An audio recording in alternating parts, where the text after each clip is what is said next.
So we recently did a video talking about the 3DS games to buy before the eShop closes for that system, and I said we're going to talk about the Wii U as well, and well, here we are. The Wii U obviously was a system that I spent a lot of time with during my editor-in-chief days over at Nintendo Enthusiast because it was Nintendo's console. You had to make it seem interesting so that people would be interested in content in it. And there are a ton of games that released exclusively for the Wii U's eShop, along with retail releases that are actually cheaper to buy on the eShop. There's, of course, virtual console stuff, but in this video, I just want to focus in on the games that were released exclusively for the Wii U eShop, meaning that you can't buy a physical copy of this game, so they're going to be essentially lost unless you pick them up right now.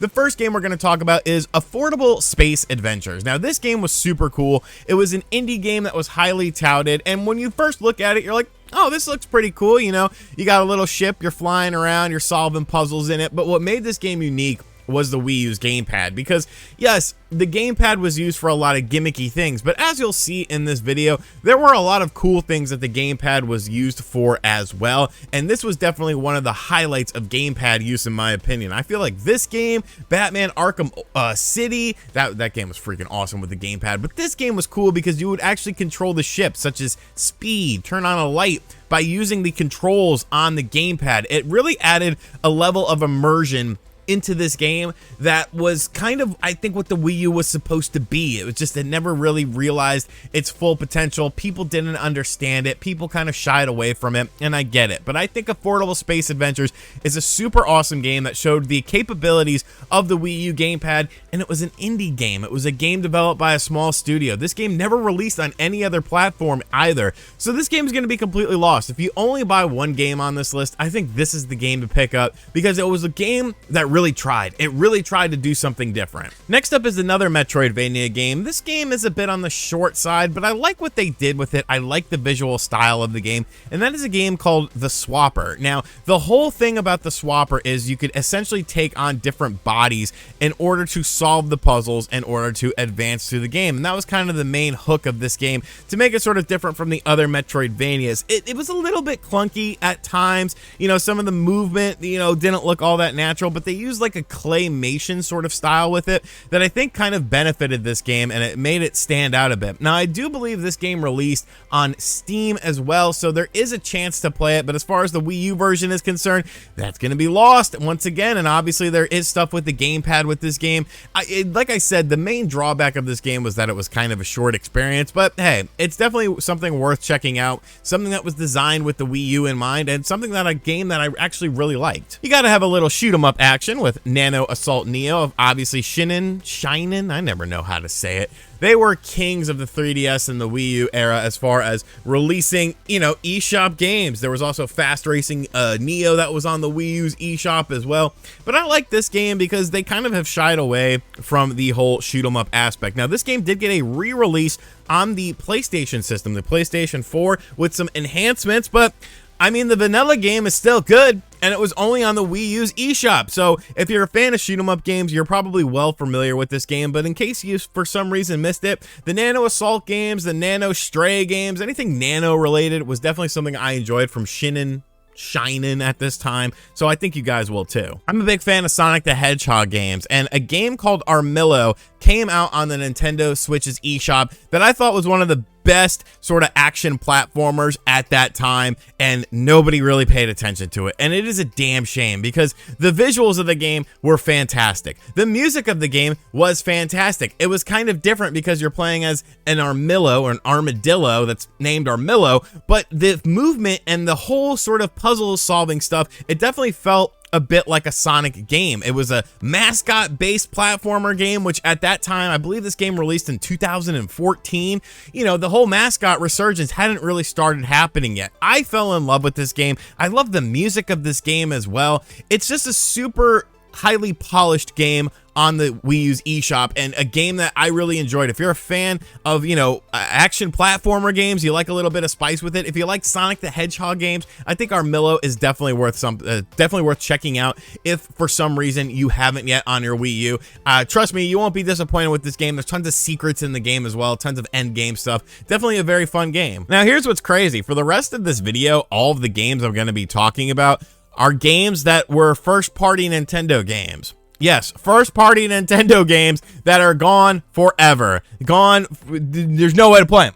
There's no way to play them. We're going to start out with the NES Remix series, NES Remix and NES Remix 2. Now, yes, they did release a physical version of some NES Remix stuff, but let's just talk about the original games here. And let's just talk more importantly, why the hell have we not gotten any new NES Remix stuff or Super NES Remix? Like, this is like an absolute gold mine. Taking in retro games, changing things up, making them little bite-sized experiences. Like, people would love this. You could release one of these every year. You have enough games in your back catalog of stuff to have fun and, you know, palette swap and sprite swap different things and put different characters in different games. That's what made this unique. That's what made this whole franchise fun. And you completely forgot it existed.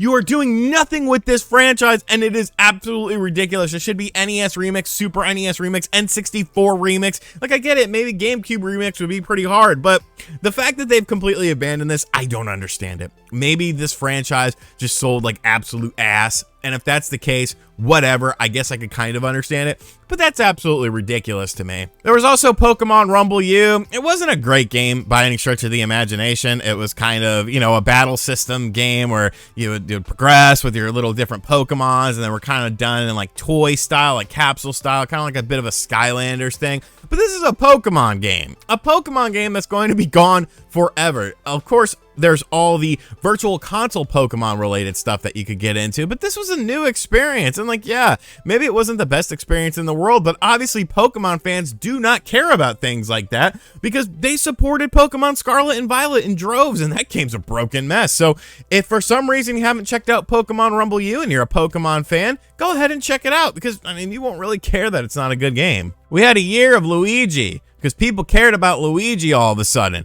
And we had Dr. Luigi, which was a game based on the Dr. Mario games. And guess what? It's gone. It's going to be gone forever. And, you know, that's a shame. You know, this was a cool little game. It was obviously a tile-based game. Instead of Mario being the doctor, you had Luigi being the doctor. There were some differentiating things from the original Dr. Mario game. Obviously had a new little bit of polish on there as well. You could drag things by using the Wii U's gamepad. It was a cool little thing. And once again, this is a Luigi game. Luigi, a mainline Nintendo character that's going to be going away.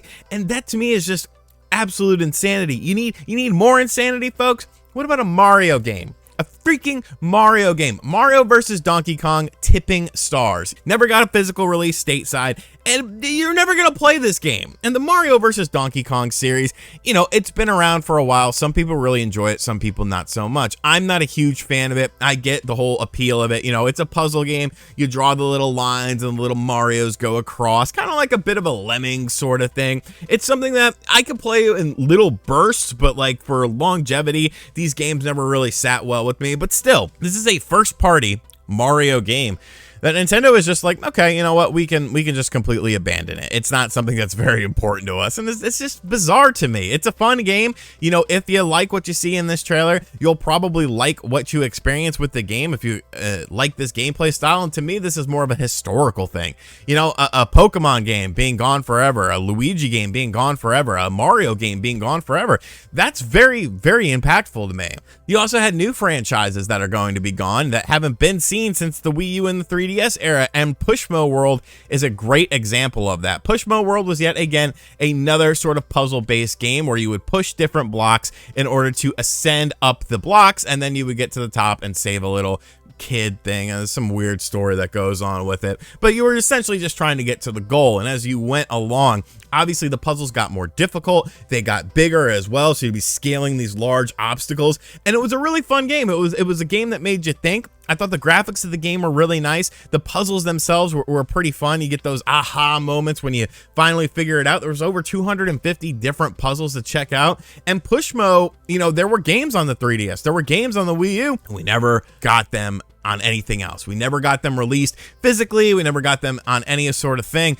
And that's just weird to me. You know, it was a pretty popular franchise. It definitely had its fan base, and now Pushmo is going to be gone. So Pushmo World for the Wii U is definitely a game worth checking out. And the final game that we're going to be checking out kind of brings everything back full circle. When we talked about affordable space adventures, we said that the draw was being able to play this game with the Wii U's gamepad and how the Wii U's gamepad was unique. Now, the final game is a game that's actually released on other platforms. It's already released on the Switch, it's already released on the PlayStation, and that is Fatal Frame: Maiden of Black Water. But the Wii U version of this game is, in my opinion, the best version of the game for a multitude of different reasons. First and foremost, there was additional content that was in the Wii U version of the game that was not in the re-released versions of the game. But to me, what made Fatal Frame: Maiden of Black Water a fun game, and it made it such a unique Fatal Frame game, was how you used your Wii U gamepad as the camera obscura. You would hold up the Wii U's gamepad, and that would be your camera, and you would look at the sort of angle you're doing, the shooting angle that you're doing, and you would have to pull it up in order to shoot the ghosts and keep them away from you. And like, it was such a cool little mechanic. It really drew you into the game. You know, turn out the lights a little bit and do this mechanic, and it worked so well. I feel it worked phenomenally. It really utilized the two screens that you had in a great sort of way, and this was the best version of the game in my opinion. Now, this game did get a physical release in other regions, but like I said, the Wii U was region locked. So the only way to play Fatal Frame: Maiden of Black Water, the Wii U version of the game, if you are in North America, is to download this before it's gone forever. And in my opinion, it's the best version of the game. The Wii U is a weird system. I mean, all things considered, it was something that they tried, and realistically they failed. But there was still a lot of great games for it, man. There was a lot of fun times that I had with this system, and it's a shame to see it just go away, you know, to see these games being lost forever. And of course, all the other games. This is just a handful of games that are available on the Wii U's eShop. There's obviously tons and tons more games, so be sure to let people know in the comment section down below, you know, what games you recommend, what games you have fond memories of that are only available on the Wii U, or the Wii U version of the game is the superior version of the game, because I do feel like there's even third-party games. Batman Arkham City is best on the Wii U in my opinion because of the gamepad. Deus Ex, best on the Wii U in my opinion because of the gamepad. So let everyone know what games you recommend checking out. And as always, guys, thank you for checking out this video. If you are new to the channel, be sure to hit that subscribe button, like, comment, and share, hit that bell notification. Hopefully, Brett made this an entertaining video for you. And as always, I'll catch you guys on the next video. I didn't feel like being on camera today. Later.